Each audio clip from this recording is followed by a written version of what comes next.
Movie की शुरुआत में हम देखते हैं कि 5 दोस्त एक क्लासिक डेल्टा कार में जंगल की पहाड़ी के ऊपर एक कैबिन में स्लम्बर पार्टी करने के लिए जाते हैं, जिसमें स्कॉट और उसकी गर्लफ्रेंड शैली, ऐश और उसकी गर्लफ्रेंड लिंडा और उसकी छोटी सिस्टर शेरल भी होते हैं। सफ़र के दौरान स्कॉट ऐश को कहता है कि वो मैप में रास्ता देखे कैबिन की तरफ जाने का। तभी एक सीन में दिखाया जाता है कि दूर से एक लाल रंग का ट्रक उनकी जानिब आ रहा होता है। यहाँ ऐश बिजी होता है मैप को पढ़ने में, लेकिन अचानक से वही लाल रंग का ट्रक इनकी कार के सामने आ जाता है, जिस पर स्कॉट के हाथ से अचानक से स्टीयरिंग भी मिस आउट हो जाता है, लेकिन किसी तरह वो स्टीयरिंग को घुमाकर इन सबको बचा लेता है। ऐश गुस्से में आकर स्कॉट से कहता है कि क्या वो उन सबको मारना चाहता है, जिस पर स्कॉट उसे बताता है कि उसने कुछ भी नहीं किया, बल्कि ये स्टीयरिंग अपने आप ही उस तरफ मूव होता गया। कैबिन पहुंचने से पहले उन्हें एक ब्रिज का सामना करना पड़ता है, जिस पर लिखा होता है कि इस ब्रिज पर अपने रिस्क पर ट्रैवल किया जाए। स्कॉट ये रिस्क अवेल करता है, लेकिन उसकी कार का व्हील उस ब्रिज के नीचे फंस जाता है, लेकिन किसी तरह स्कॉट अपनी कार को वहां से निकाल लेता है। फाइनली ये लोग कैबिन तक पहुंच जाते हैं, जहां दिखाया जाता है कि एक मिस्टीरियस सा झूला कैबिन के बाहर अपने आप ही झूल रहा होता है, जिसे देख के ये पांचों दोस्त काफ़ी परेशान हो जाते हैं। यहाँ स्कॉट हिम्मत करके आगे बढ़ता है कैबिन की तरफ, और बाकी चारों दोस्त उसे पीछे खड़ा देख रहे होते हैं, क्योंकि उन्हें काफ़ी अजीब सा लग रहा होता है। स्कॉट दरवाजे के ऊपर रखी चाबी उठाता है, और जैसे ही कैबिन का दरवाज़ा खोलने लगता है तो वो झूला अपने आप ही अचानक से रुक जाता है। अंदर आकर वो लाइट्स ऑन करता है और अपने फ्रेंड्स से कहता है कि अब वो अंदर आने की तैयारी करें, जिस पर उसके फ्रेंड्स कार से सामान निकालना शुरू कर देते हैं। यहाँ शेरल अपने रूम में अकेली बैठी एक क्लॉक का स्केच बना रही होती है। तभी अचानक से वो क्लॉक अपने आप ही रुक जाती है, जिस पर वो काफ़ी घबरा जाती है। अचानक से हवाओं का रुख तेज़ होता है और शेरल खिड़की से बाहर देखती है, जहाँ उसे एक अजीब सी आवाज़ सुनाई देती है जो उसे कहती है कि जॉइन अस, यानी हम में शामिल हो जाओ। यहाँ हम देखते हैं कि शेरल का हाथ अब उसके काबू से बाहर हो चुका है और वो अपने आप ही पेपर में कुछ स्केच करने लगता है, जैसे उसे किसी डीमन ने पोजेस कर लिया हो। शेरिल ये देख के हैरान रह जाती है कि उसके हाथ में एक अजीब शैतानी किताब का स्केच बनाया हुआ होता है। तभी अचानक से उसके सामने मौजूद तय खाने के अंदर से कोई बहुत ज़ोर से नॉक करता है, जिसे देख के वो बहुत ही ज़्यादा घबरा जाती है। नेक्स्ट सीन में हम देखते हैं कि आपस में सारे दोस्त बैठे डिनर कर रहे होते हैं। तभी अचानक से तय खाने का दरवाज़ा बहुत ज़ोर से खुलता है, जिसे सब देखकर परेशान हो जाते हैं कि ये खुद ब खुद कैसे खुल गया।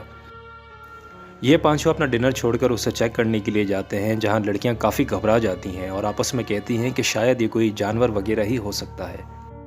स्कॉट ये सब कन्फ्यूजन क्लियर करने के लिए तहखाने के अंदर चेक करने के लिए जाता है। स्कॉट को काफ़ी देर हो जाती है, जिस पर उसकी गर्लफ्रेंड शैली और ऐश बहुत परेशान हो जाते हैं, जिसकी वजह से ऐश उसे ढूंढने के लिए नीचे जाता है। यहाँ ऐश को स्कॉट मिलता है, जिसके हाथ में एक क्लासिक शॉटगन होती है। उसके साथ उन्हें एक शैतानी किताब भी मिलती है, जिसमें अजीब से कुछ मंत्र वगैरह होते हैं, और साथ में उन्हें एक पुराना सा टेप रिकॉर्डर भी मिलता है। इन सब चीज़ों को लेकर वो तहखाने से बाहर आते हैं। ऐश वो टेप रिकॉर्डर ऑन करता है, जिसे ये सब बैठकर सुन रहे होते हैं, जिसमें एक आर्कियोलॉजिस्ट बताता है कि कई साल पहले वो अपनी वाइफ के साथ कंडारियन रून्स की खोज में निकला था, जहाँ से उसे एक बुक मिली थी जिसका नाम था the Necronomicon book of the dead. वो मज़ीद बताता है कि ये किताब उसे इंसानी मांस में से मिली थी, जिसे इंसानी खून से लिखा गया है, और इसके पढ़ने से शैतान इंसान के जिस्म में हावी हो सकता है। शेरल को ये सब सुनना अच्छा नहीं लगता, इसलिए वो टेप रिकॉर्डर बंद कर देती है, जहाँ स्कॉट उसका मजाक उड़ाता है और वो टेप रिकॉर्डर को दोबारा से ऑन कर देता है। अब वो आर्कियोलॉजिस्ट उस किताब के मंत्र पढ़ना शुरू कर देता है, जहाँ हम देखते हैं कि जंगल की ज़मीन से एक लाल रंग की रोशनी निकलती है, जैसे कोई डीमन आज़ाद हुआ हो। अब शेरल बहुत ज़्यादा अनाय हो जाती है, जहाँ वो ज़ोर से शाउट करती है कि अचानक से खिड़की का शीशा टूटता है और एक दरख्त की टहनी कैबिन के अंदर आ जाती है। यहाँ शेरल नाराज़ होकर अपने रूम में चले जाती है और ऐश स्कॉट से कहता है कि उसे शेरल के साथ ऐसा मजाक नहीं करना चाहिए था। अगले सीन में हम देखते हैं कि ऐश अपनी गर्लफ्रेंड लिंडा को एक नेकलेस गिफ्ट करता है, और शेरल अपने रूम में अकेली बैठी होती है, जिससे फिर से वही आवाज़ आती है कि जॉइन अस, यानी हम में शामिल हो जाओ।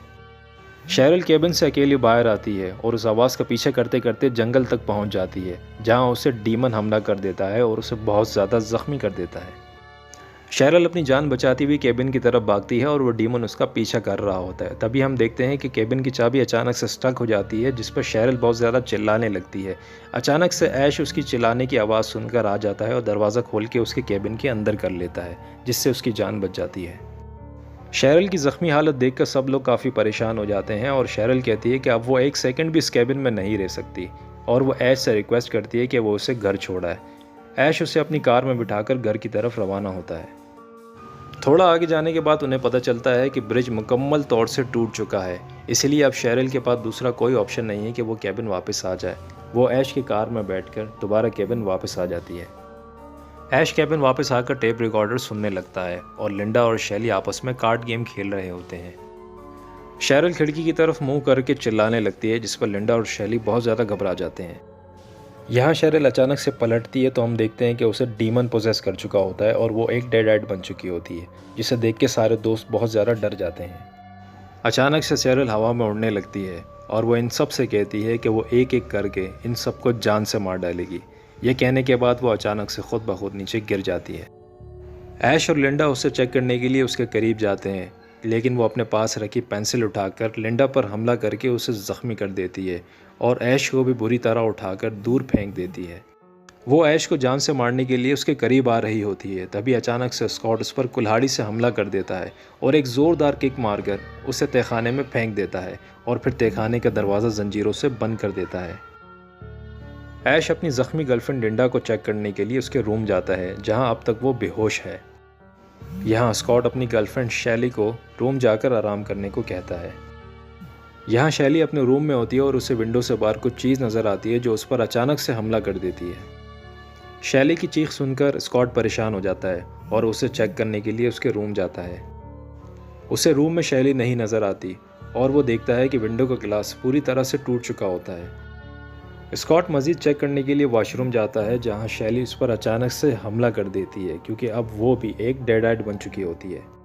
स्कॉट अपनी जान बचाने के लिए उसे फेंकता है, जिससे वो आग में गिर जाती है, जिससे उसका चेहरा बुरी तरह से झुलस जाता है, जिससे स्कॉट को उस पर तरस आने लगता है और उसे आग से बाहर निकालता है।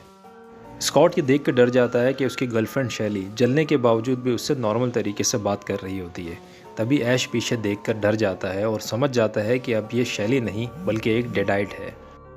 शैली अचानक से दोबारा स्कॉट पर हमला कर देती है और इस मर्तबा उसकी गर्दन बुरी तरह से दबोच लेती है। स्कॉट अपनी पीठ पर लगे खंजर से उसके हाथ पर हमला कर देता है। स्कॉट एक शैतानी डेगर से उसकी पीठ पर हमला करके उसे मार देता है, लेकिन इन सब चीज़ों से उसे कुछ भी नहीं होता। इस मर्तबा स्कॉट ऐश से कुल्हाड़ी छीनकर उसके टुकड़े टुकड़े कर देता है और ये दोनों उसकी बॉडी को ले जाकर जंगल में दफना देते हैं। स्कॉट ऐश से कहता है कि अब वो इस कैबिन में ज़्यादा देर नहीं रुक सकता, इसलिए वो यहाँ से जाना चाहता है, जिस पर ऐश उसे कहता है कि लिंडा अभी बेहोश है, उसके होश आने तक हमें रुक जाना चाहिए। स्कॉट इस बात से मना करता है और वो कैबिन छोड़कर चला जाता है। ऐश अपनी गर्लफ्रेंड लिंडा को देखने उसके रूम में आता है, जो अब भी बेहोश है, लेकिन सडनली उसकी आंखें खुल जाती है और वो ज़ोर ज़ोर से हंसने लगती है, जिससे ऐश घबराहट के मारे रूम से बाहर निकल आता है। यहाँ ऐश डर के मारे केबिन से बाहर निकलता है, तभी अचानक से उसे ज़ख्मी हालत में स्कॉट मिलता है, जिसे लेकर वो केबिन के अंदर आता है।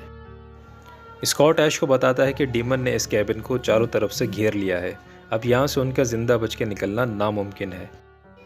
यहाँ पोजेस लिंडा ज़ोर ज़ोर से हंसने लगती है, जहाँ ऐश शॉटगन उठाकर उसे मारने लगता है, लेकिन अचानक से वो अपने ह्यूमन फॉर्म में आ जाती है, जिसे देखकर ऐश उसे गले लगा लेता है।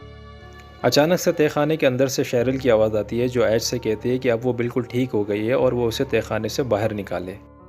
जैसे ही ऐश तहखाने का दरवाज़ा खोलने लगता है तो शेरिल उस पर हमला कर देती है और यहाँ हम देखते हैं कि लिंडा फिर से अपने डीमन फॉर्म में आ चुकी होती है, क्योंकि ये डीमन की एक चाल होती है। ऐश गुस्से में आकर लिंडा को घसीटता हुआ बाहर जंगल में ले जाकर फेंक देता है। केबिन आकर वो ये देखता है कि उसका ज़ख्मी दोस्त स्कॉट मर चुका है। अब ऐश इस घर में बिल्कुल अकेला हो जाता है और वो खौफ के मारे लिंडा को खिड़की से चेक करने लगता है। तभी अचानक से लिंडा उस पर हमला करती है और उसका हाथ बुरी तरह से ज़ख्मी कर देती है। ऐश एक डैगर के थ्रू लिंडा को मार देता है और फिर उसकी बॉडी को स्टोर रूम ले जाकर एक चैनसो के थ्रू काटने लगता है। तभी अचानक से उसकी नज़रों के सामने उसका दिया हुआ लॉकेट आ जाता है, जिसे देख के उसे लिंडा पर तरस आ जाता है। ऐश लिंडा की बॉडी को ले जाकर जंगल में दफन कर देता है। वापसी आते हुए उसकी नज़र उसके लॉकेट पर पड़ जाती है, जिसे ऐश उठाने के लिए झुकता है। अचानक से लिंडा की बॉडी कब्र से निकलकर ऐश पर हमला करके उसे बहुत ज़्यादा ज़ख्मी कर देती है।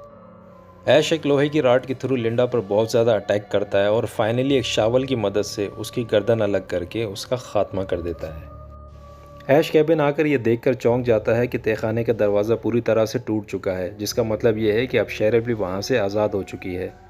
शेरिल विंडो के ज़रिए अंदर आने की कोशिश करती है, लेकिन ऐश इस पर बुलेट फायर कर देता है, लेकिन उस बुलेट से शेरिल पर कोई असर नहीं होता।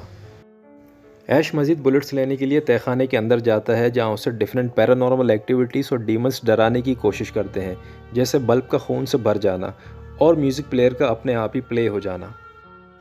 ऐश अपनी गन लोड करके तहखाने से बाहर निकलता है, लेकिन वो इनविजिबल एंटिटी अब भी उसे डराने की कोशिश करते रहते हैं, जिससे ऐश उन पर फायर करता है और उसकी शॉटगन की गोलियां ज़ाया होती रहती हैं।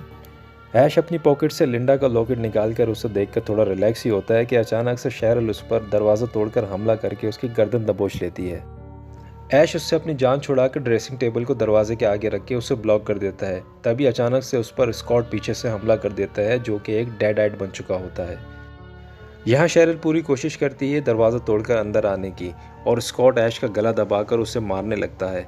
इन दोनों की लड़ाई के दौरान शैतानी किताब आग के पास जा गिरती है, जिसमें से धुआं निकलने लगता है। फिर हम देखते हैं कि स्कॉट के जिस्म से भी सेम धुआं निकलने लगता है, जिससे ऐश समझ जाता है कि इस शैतानी किताब का और डीमन का आपस में कोई ना कोई कनेक्शन ज़रूर है। यहाँ शेरिल दरवाज़ा तोड़ के कैबिन के अंदर आ जाती है और एक लोहे की बड़ी रॉड से ऐश को बहुत ज़्यादा मारने लगती है। ऐश किसी तरह हिम्मत करके उस किताब तक पहुंच जाता है और उस बुक ऑफ द डेड को उठाकर आग में फेंककर उसे जला देता है, जिससे डीमन का खात्मा हो जाता है।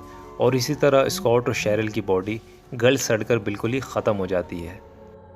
डीमन को ख़त्म करने के बाद ऐश सुकून का सांस लेता है और लिंडा का लॉकेट निकालकर उसे याद करने लगता है। केबिन से बाहर निकल के वो देखता है कि सुबह हो चुकी होती है और वो घर जाने की प्लानिंग करने लगता है। तभी अचानक से एक इनविजिबल एंटिटी उस पर हमला करती है और इसी के साथ ये फिल्म वहीं पर ख़त्म हो जाती है। तो दोस्तों, ये थी 1981 की classic horror film the evil dead, जिसे डायरेक्ट किया था सैम रेमी ने। अगर आप इस सीरीज़ का दूसरा पार्ट देखना चाहते हैं तो कमेंट में यस ज़रूर लिखिएगा, और अगर वीडियो पसंद आई हो तो इसे लाइक, शेयर और सब्सक्राइब ज़रूर कीजिएगा।